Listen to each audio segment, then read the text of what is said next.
We are entering the end of December, the Christmas holidays. The snow has completely melted, and it's an enjoyable day to train Caprio, or so I thought.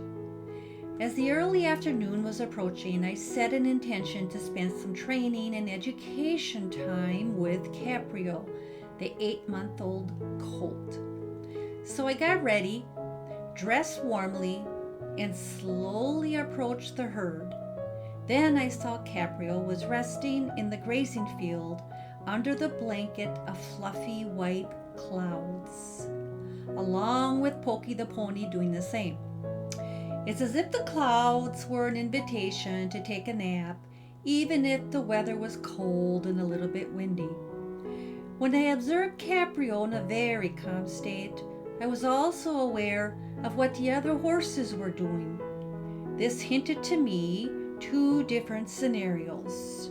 Number one, that I could interrupt Caprio's resting state and make him do what I want, or number two, I could join him and the rest of the horses as an opportunity to connect with the herd all at the same time.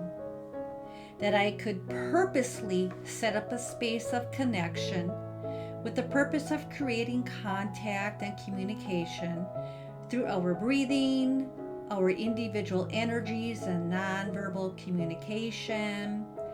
And then that way, the felt space and energy between each one of us, as well as the horse circle, sent a message that the area we are sitting in is a space of trust, safety, protection, relaxation, and connection.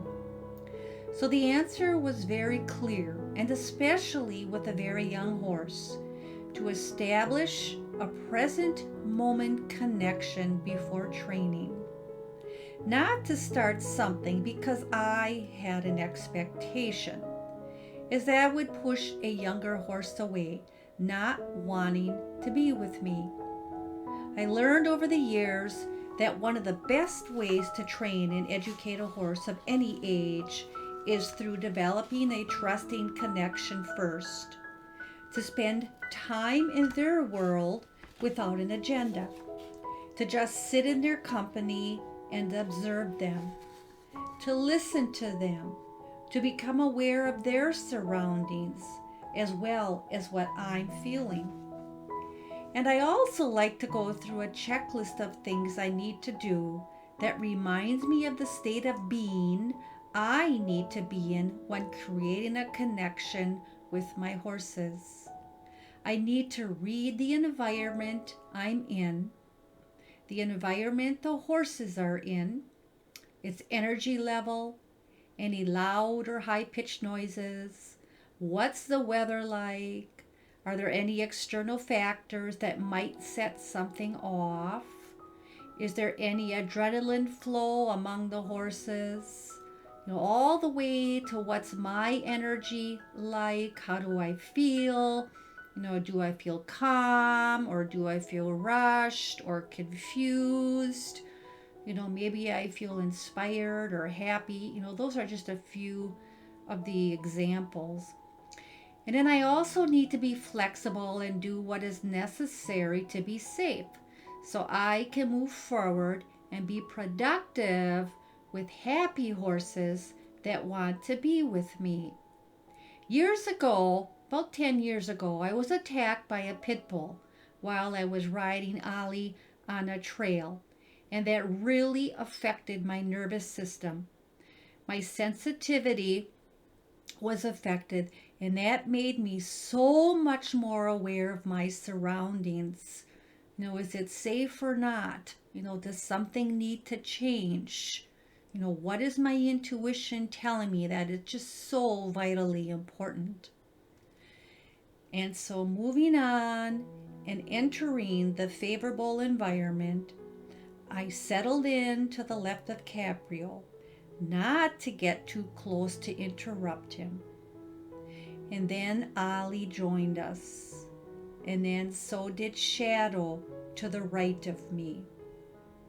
If you watch Ollie, you can see him dozing, with his body getting sleepier and more relaxed, as if he is under a spell. It's quite interesting to watch that. His head is twitching, he has that relaxed lower lip, he's got heavy eyelids, to the point to where he bends his legs and then he crouches to the ground. And then because I was so close, I could literally see him enter his REM sleep. I could observe his rapid eye movements. It was really interesting to see that, because a lot of times that is something that is really rare to see, because horses, they're prey animals and they don't usually sleep for lengthy periods of time. It's just too vulnerable for them. And then Shadow, he too felt the quantum field of sleepy space, and then a cue was sent to him to join in. And then Quill, which is my 30-year-old matriarch mare, she stayed standing, and she sent everyone a message that she would be the protector and sense if there were any predators lurking on the horizon. So our afternoon rest period lasted somewhere between 10 to 20 minutes, and Caprio, rested the longest. But as soon as he felt energized, boy, that motivated him to play again, as evidenced by running after Shadow in the grazing fields. And so the following day, this was an opportunity for me to train and educate Caprio again, to prepare him for living a healthy, domesticated life and being happy around humans as well as the other horses.